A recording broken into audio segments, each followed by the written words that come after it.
इन आशंकाओं को देखते हुए गोपी,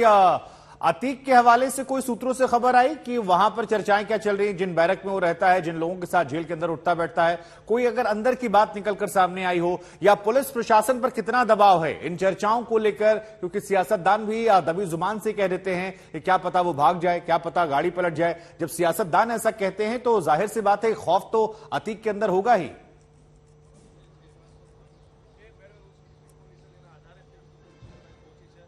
बिल्कुल, देखिए शुभांकर, अतीक के अंदर खौफ अब भी बरकरार है, क्योंकि यूपी पुलिस का जैसे ही यूपी पुलिस यहाँ पे पहुंची है, जो सूत्र हमारे हैं वो बता रहे हैं कि अतीक अहमद है काफी डरा हुआ है। अतीक अहमद को बार बार ये लग रहा है, आपको याद होगा शुभांकर, पिछली बार जब वो जेल के बाहर निकला था उस वक्त भी उसने कहा था कि मेरी हत्या करना चाहती है यूपी पुलिस। और अब इस बार जब यूपी पुलिस यहाँ पे पहुंची हुई है तो अतीक में डर अब भी बरकरार है। हालांकि कहीं ना कहीं अतीक को लेकर ये कहा जा रहा है, देखिए जब अतीक यहाँ पे पहुंचा तो अतीक को क्योंकि पहला ऐसा मामला था जो अतीक पे दर्ज था और उसी मामले में अतीक को कन्विक्ट किया गया था, यानी अपराधी जो था गुनेगार के तौर पर पहली बार जेल के अंदर पहुंचा था, तो उसको एक कैदी नंबर भी दिया गया। कैदी नंबर देने के बाद अतीक अहमद को हाई सिक्योरिटी बैरक जो था, क्योंकि अतीक अहमद को सुप्रीम कोर्ट की गाइडलाइन से यहाँ पे भेजा गया था और उसे हाई सिक्योरिटी जोन में रखा गया था, तो अतीक अहमद को का बैरक उसके बाद बदला गया और अतीक अहमद को जो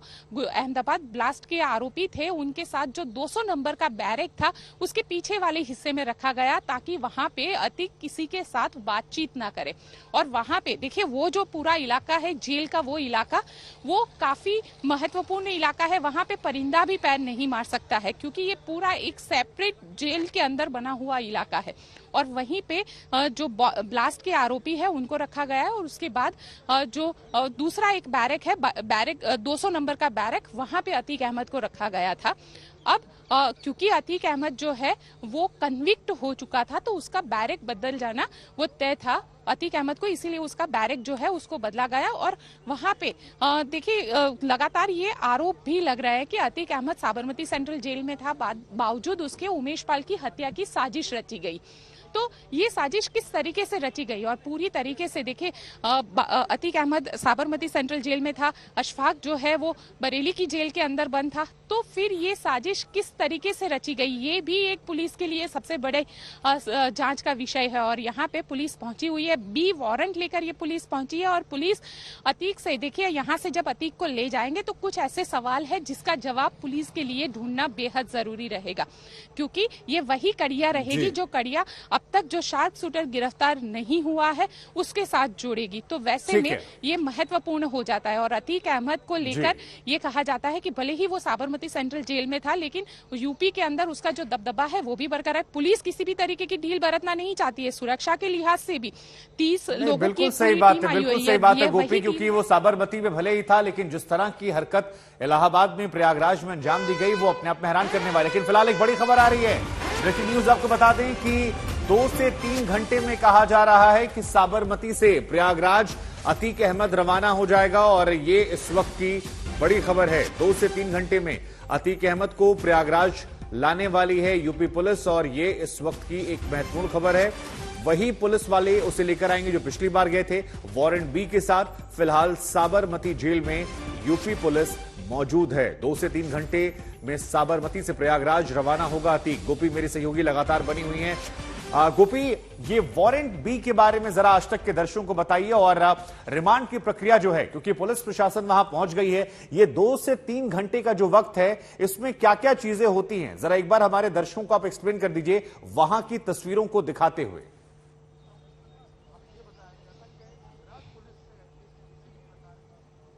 देखिए ये पूरी लीगल प्रक्रिया रहती है। देखिए सबसे पहले तो आपको को यूपी पुलिस की ये तस्वीरें दिखाती हूँ। ये साबरमती सेंट्रल जेल का प्रीमाइसिस है जहाँ पे यूपी पुलिस की ये दोनों जो वैन है ये यहाँ पे मौजूद है। ये दोनों वही वैन है जिसमें पिछली बार यूपी पुलिस के जो कर्मचारी है वो अतीक अहमद को लेने के लिए पहुंचे हुए थे, उसी वैन से लेकर जाने वाले हैं अतीक अहमद को। साथ ही जो लीगल प्रोसीजर है वो लीगल प्रोसीजर भी पूरी करनी रहती है, क्योंकि कोर्ट का डायरेक्शन है, कोर्ट ने वारंट इश्यू किया है तो कोर्ट का वारंट यहाँ पे साबरमती सेंट्रल जेल में पहले तो सबसे पहले यूपी पुलिस को जमा करवाना रहता है। उसी वारंट के आधार पर यूपी पुलिस को फिर अतीक अहमद को ले जाने की अनुमति मिलती है। हालांकि सुप्रीम कोर्ट के आदेश के बाद अतीक अहमद को यहाँ पे साबरमती सेंट्रल जेल में रखा गया है, तो वो सारी जो लीगल फॉर्मेलिटीज रहती है वो सारी लीगल फॉर्मेलिटीज भी यहाँ पे यूपी पुलिस को करनी पड़ेगी, जिसके बाद यहाँ से अतीक अहमद को यूपी पुलिस लेकर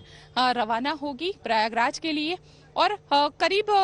देखिए यहाँ से जब प्रयागराज के लिए पहुंचा जाएगा, क्योंकि ये ट्रांसफर वारंट कहलाता है शुभांकर, जब ट्रांसफर वारंट पर किसी भी आरोपी को लेकर जाया जाता है तो प्रयागराज के अंदर अतीक अहमद को वहां पे नैनी जेल में रखा जाएगा। अगर मान लीजिए कल शाम तक वो पहुंचे तो 24 घंटे का वक्त पुलिस के पास रहता है, यूपी पुलिस के पास 24 घंटे का वक्त रहेगा उसे कोर्ट में पेश करने के लिए, क्योंकि वो ट्रांसफर वारंट पर लेकर जाएंगे